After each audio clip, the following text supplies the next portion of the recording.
దేవుని యొక్క మాట ప్రకారం మోషే కనానును వేగు చూడటానికి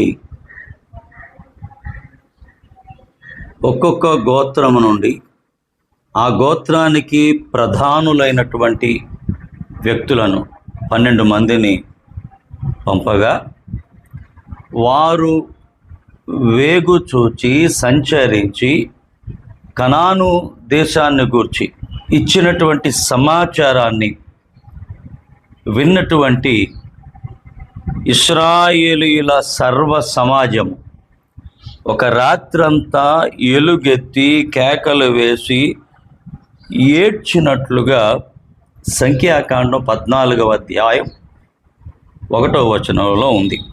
ఇదే సంఖ్యాకాండం 13వ అధ్యాయం 32వ వచనంలో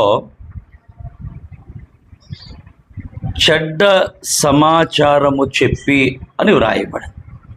12 మంది పంపబడ్డారు, 10 మంది చెడ్డ సమాచారం చెప్పారు.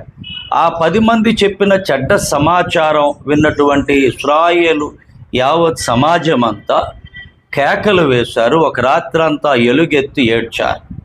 ఏడ్చిన తదుపరి వారు తీసుకున్నటువంటి నిర్ణయం ఏంటి అని అంటే 3వ వచనంలో 14వ అధ్యాయం 3వ వచనం 4వ లైనులో తిరిగి ఐగుప్తుకు వెళ్ళుట మాకు మేలు కాదా అన్న ఒక నిర్ణయానికి 10 మంది ఇచ్చిన చెడ్డ సమాచారం కారణమైంది.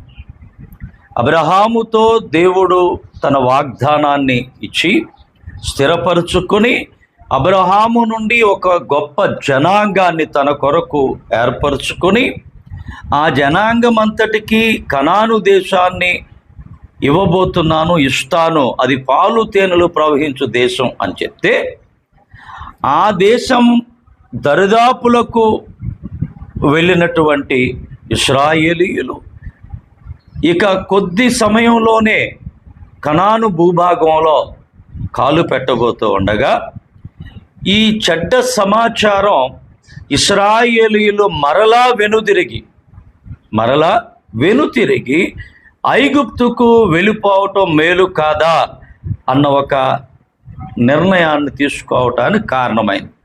ఆ నిర్ణయం తీసుకున్న వెంటనే వారు అనుకున్నారు, 14వ అధ్యాయం 4వ వచనంలో సంఖ్యాకాండం, మనము నాయకుని ఒకని నియమించుకొని ఐగుప్తునకు తిరిగి వెళ్ళుదామని ఒకనితో ఒకడు చెప్పుకున్నారు.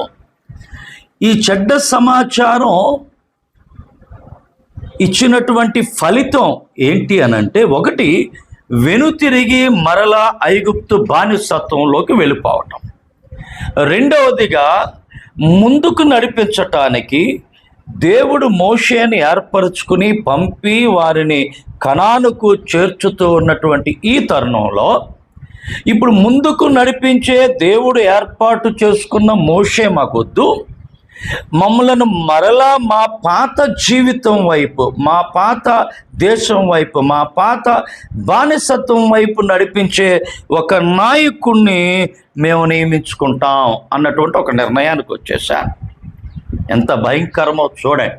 ఈ దినాన అనేక మంది దేవుని చేత పిలువబడి సత్య సువార్తను చేత పట్టుకుని సువార్త ప్రకటనే ధ్యేయంగా, పాపుల రక్షణే ధ్యేయంగా, పరలోక స్వాస్థ్యాన్ని పొందుకోవటమే ధ్యేయంగా నడిపిస్తూ ఉంటే ఈ వెనుతిరిగి దేవుని చిత్తం నుండి వైదొలగించి పాత జీవితంలోనికి నడిపించటానికి జనులు కోరుకున్న నాయకులు వెనుతిరిగి నడిపించేస్తూ ఉన్నారు. అంటే ఆత్మీయ జీవితంలోంచి మరలా పాత జీవితం వైపు, అంటే రక్షించబడక ముందు ఏ పాప జీవితాన్ని జీవించారో వాటి వైపు నడిపించే నాయకులను ఈ దినాన ప్రజలు కూడా కోరుకుంటూ ఉన్నారు. ఈ దౌర్భాగ్యం.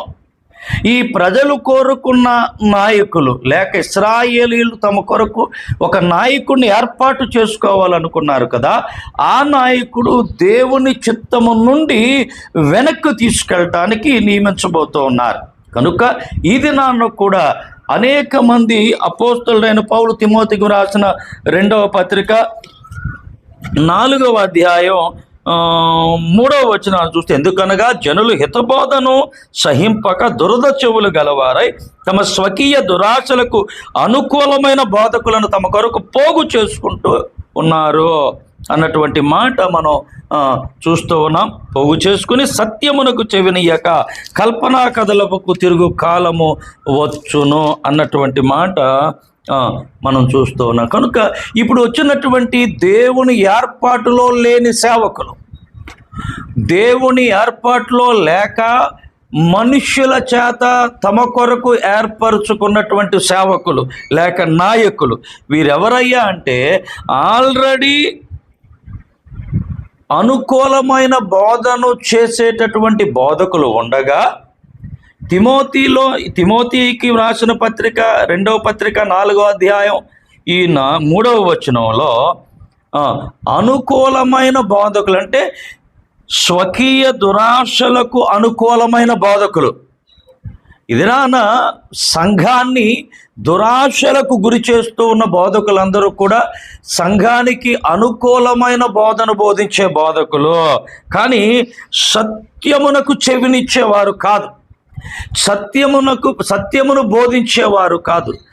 సత్యమందు నీ ప్రతిష్ఠ చేయము, నీ వాక్యమే సత్యమని యేసు ప్రభు యోహాను సువార్త 17:17 బోధించగా, ప్రార్థన చేయగా తిమోతికి పౌలు రాస్తూ అంటాడు, సత్యవాక్యమును సరిగా ఉపదేశించువానిగా నిన్ను నీవు దేవునికి కనుపరుచుకో అంటే, కల్పనా కథలు చెప్పి, జోకులు చెప్పి, కల్లిబొల్లు మాటలు చెప్పి, ఆకర్షించే మాటలు చెప్పి, ప్రాస్పెరిటీ గాస్పల్ చెప్పి, నేను ఆశీర్వదిస్తాడు, ఇందులో ఆశీర్వదిస్తాడు అని చెప్పి మనుషులకు అనుకూలమైన బోధ చేసే బోధకులు ఆ దినాన మోషే వద్దు, మాకు మరొక నాయకుడు కావాలి అని ప్రజలు కోరుకున్నటువంటి ఆ నాయకులు ఒకరే అన్న సత్యాన్ని గమనించాలి.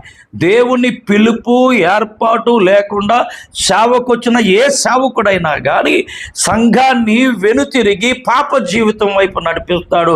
విశ్వాసులారా జాగ్రత్త, మీరు కోరుకుంటున్నారని వాక్యం చెబుతూ ఉన్నది.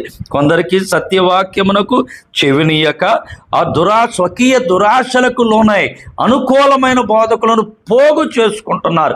ఏర్పాటు చేసుకోవటంలా, తయారు చేసుకోవటంలా పోగేసుకుంటారు. అంటే ఆల్రెడీ ఉన్నారు అనుకూలమైన బోధకులు. మీ సంఘ కాపరి ఒకవేళ అనుకూలమైన బోధకుడేమో, నీ సంఘ కాపరి సత్యమునకు చెవినీయకపోతే, సత్యవాక్యాన్ని సరిగా ఉపదేశించకపోతే, ఆనాడు తమను వెనుతిరిగి ఐగుప్తుకు తీసుకుపోవటానికి నాయకుడిని ఏర్పాటు చేసుకుందాం అనుకున్నారో అదే నాయకుడు మీ మధ్య ఉన్నాడు. జాగ్రత్తగా ఉండాలి. నిజముగా దేవుని కొరకు ఏర్పరచబడిన నాయకుడైతే, దేవుడే ఏర్పరిచిన వాడైతే, ఆ కాపరి కష్టమైన, నష్టమైన, ఇరుకైన, ఇబ్బంది అయిన, ఆర్థిక స్థితులు బాగున్నా బాగోకపోయినా దేవుని చిత్త ప్రకారం సత్యము దగ్గరకు, క్రీస్తు దగ్గరకు, పరలోకానికి వెళ్ళే మార్గం వైపు నడిపిస్తాడు. దురాశలకు లోనైనటువంటి విశ్వాసులు ఏర్పాటు చేసుకున్న ఆల్రెడీ కల్పనా కథలను బోధించే సేవకుడైతే మిమ్మల్ని ఖచ్చితంగా వెనుతిరిగి బానిసత్వమైన నరకానికి తీసుకెళ్ళిపోతాడు. బానిసత్వం ఐగుప్తు అయితే ఇశ్రాయేలీలకు, విశ్వాసులకు వెనుతిరిగి వెళ్ళటం అంటే నరకానికి వెళ్ళటం అన్న సత్యాన్ని గమనించాలని కోరుతూ విశ్వాసులు జాగ్రత్త కలిగి ఉండాలని మనవి చేస్తూ ఉన్నాను.